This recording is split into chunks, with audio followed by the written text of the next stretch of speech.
All right, so we're here with ESPN business analyst and Penn sports law professor Andrew Brandt to discuss the NBA lockout. It's a pleasure to have you here, Mr. Brandt. Let's jump right into it. Sounds good. So from what I understand, the owners and the players are divided over two main issues: the division of revenues and the structure of the salary cap. So let's first discuss the division of revenues. What's the argument here? Well, in all these labor disputes, and I covered the NFL's one very closely for the past 6 months, it really comes down to the fact there's a lot of money coming into these sports.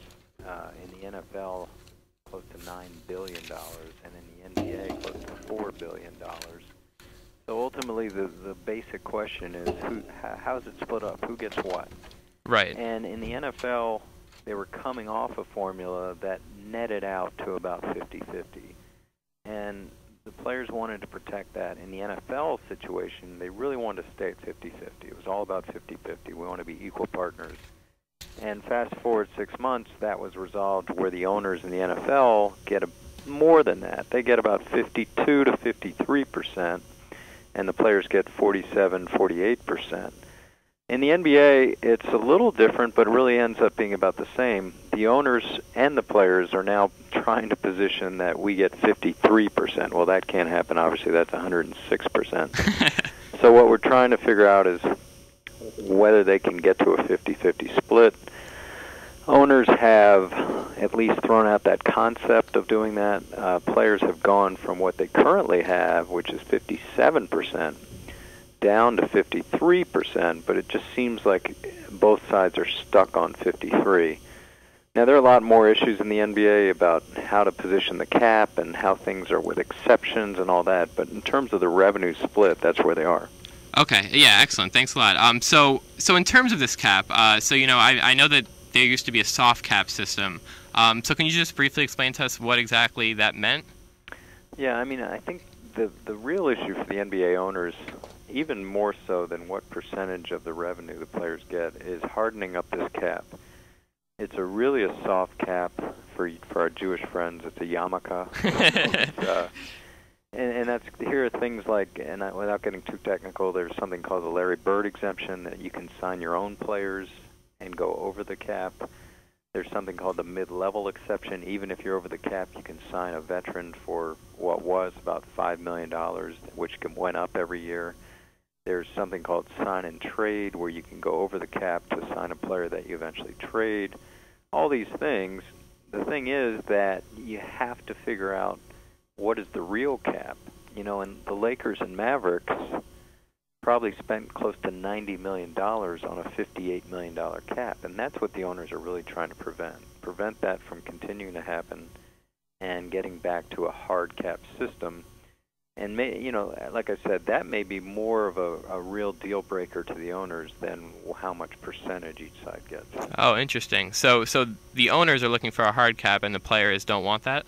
Players want to continue to have, if the owner wants to hand over a check for a bad player, whatever it is, they don't want to stop them from doing that. They don't want to have an artificial limit on spending. Now, a cap is an artificial limit on spending, but if you have ways to go over it, it's not really a cap, and that's what players want. That's what players want to try to keep, and we'll see how that goes. Right. Okay. So if this doesn't end up getting resolved, there are rumors out there. I think Amari Stoudemire started one where something like a players' league could be formed. What are the possible alternatives for these players? That would be an interesting decision. The couple alternatives. One is more of a legal alternative, where the union would dissolve as a union and in effect become a individual players, and then sue the owners. This is what happened in the NFL. To put that in a nutshell, it worked for a while, then it didn't work, and then they ended up settling. But that's called decertification. Players have talked about that, but it doesn't seem realistic, and right now it would just take so long, it's hard to see that as realistic. The second thing would be a overseas league or overseas tour, which we've heard about, where the players would make anywhere from $100,000 to $1 million for participating in 6, 10, 12, 15 games on a tour around Europe. We've heard rumblings about that. And the third thing would be individual players signing contracts with your overseas teams There's been some of that. Deron Williams is playing in Turkey. There's other players, but in Deron Williams' case, he has it in his contract. As soon as the lockout's over, he's back. There are some players going to China that are not household names that will not come back because China wouldn't let players sign and come back when the lockout's over. So there are a lot of things going on. The bottom line, all of this is I don't think it's going to make much of a difference in the negotiation. And, it's not going to scare the owners that players are overseas unless, of course, they play overseas and can't come back, and that hasn't happened yet. Right, and I think from what I understand, the owners, have been canceling some games. Already 100 games canceled. So, do you think it's definitely the players that are more concerned with the games being canceled, or are the owners just as concerned? Right now, I don't sense either side has a true drop-dead time frame right now. I think each side probably does in their mind, saying, well, if we don't get this resolved, it's going to really sink us. Right. I just don't know when that is. It's not now. And yes, they've already canceled games, and they may cancel more games, but I don't think either side would be too worried if the season is reduced from 80-something games to 50-something games. Kind of a general feeling I get. I don't know how much below that it would go. Right, yeah. I mean, Spurs owner Pete Holt was quoted as saying that the players really haven't felt enough monetary pain to cave yet. So you're saying that might not happen until quite a while? Well, I think that's a telling comment because what he's saying is that we're going to test their resolve. We're going to see how many checks they can miss. For some players, it's millions of dollars. For some players, it's hundreds of thousands.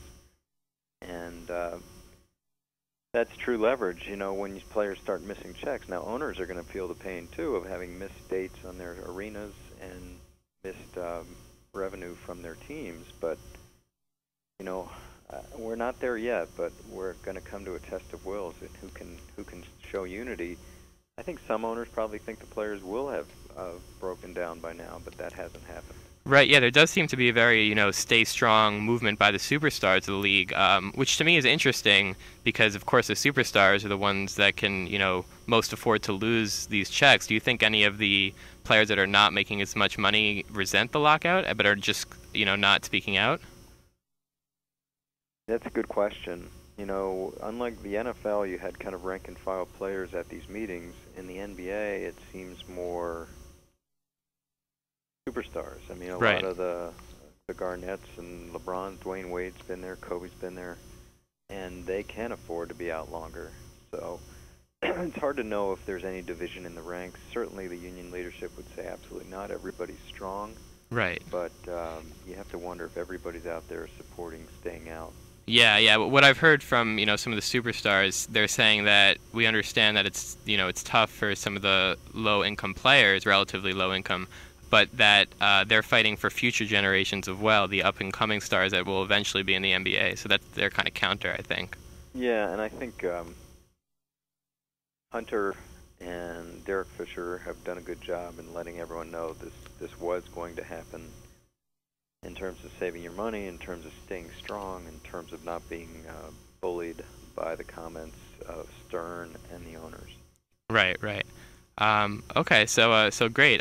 So if you just have a couple minutes, I'd love to just ask you a few questions about your career in the world of sports. Would that be okay? Okay. So I read on your website that you once helped represent Michael Jordan. Yeah. Which is of course big news to a lot of listeners. So I was curious what that was like, and Michael Jordan is known for his extreme competitiveness, and I was really wondering if that kind of takes its form even in like negotiations or everyday life matters. Yeah, I mean, I think to say I was his agent is too much. I mean, I was around your age, and I worked for a big firm, ProServe, and a guy named David Falk, who represented Michael, and I found him to be, my limited experience. I was not his agent, so I didn't get as much contact with him. I found him to be sort of a guy like a lot of successful people that's never satisfied. Right. And always trying to get better, and that whole line about, if I'm sleeping, Larry Bird's practicing. I mean, I think that was real with him. He just couldn't stop trying to achieve, get better, compete, all those things. Right. And so another endeavor that I know you were the vice president of the Packers from 1999 to 2008. Hmm. So one question I had there is that when you're representing an agent, or you're an analyst for ESPN or some of the other things that you've done, there you don't have the pressure of a whole fan base kind of weighing on you. So when you made decisions for the Green Bay Packers, uh, did that really have an impact on you, knowing that millions of fans are kind of counting on you to do what's best for the team? Sure. I mean, that's a unique experience. That's a unique place. I've been around sports 25 years. I've never seen a fan base like Green Bay. They wrap themselves around their team. It's their team. It's their community. They live by the team. And I felt it, in my negotiations. And one time I remember going to New York to meet an agent on a big-time player of ours, and in my 5-block walk to meet the agent, I saw 3 or 4 fans wearing Packer gear on the streets of Manhattan. So it's really, Packer Nation is deep and strong. I learn that every day. Also, the fact that we didn't have an owner, Right.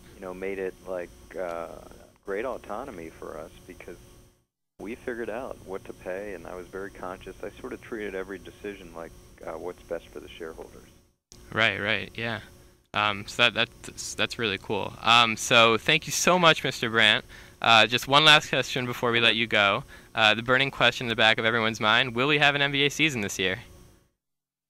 I'll say this: I was cautiously optimistic on the NFL the whole time, even when they were trying to get a deal done way back in February. I thought they would, because I thought there was too much harm to not to, and then if they didn't get it done in February, March, it wouldn't get done until August. Well, the latter happened. In the NBA, I've never accepted the doom and gloom that they'll miss the season. I've never believed that. Now, obviously, they're going to miss part of the season. But if you had to ask me, I'd say we're going to play a 50 to 60 game season starting sometime in late December or early January. Wow. Okay. Thanks. So yeah, this is Andrew Brandt, and you can follow him on Twitter and check out his website, nationalfootballpost.com. Thanks again, Mr. Brandt. Yeah, and that Twitter handle is AD Brandt. I answer a lot of questions about all this stuff. Great. Thanks so much. You got it. Bye bye.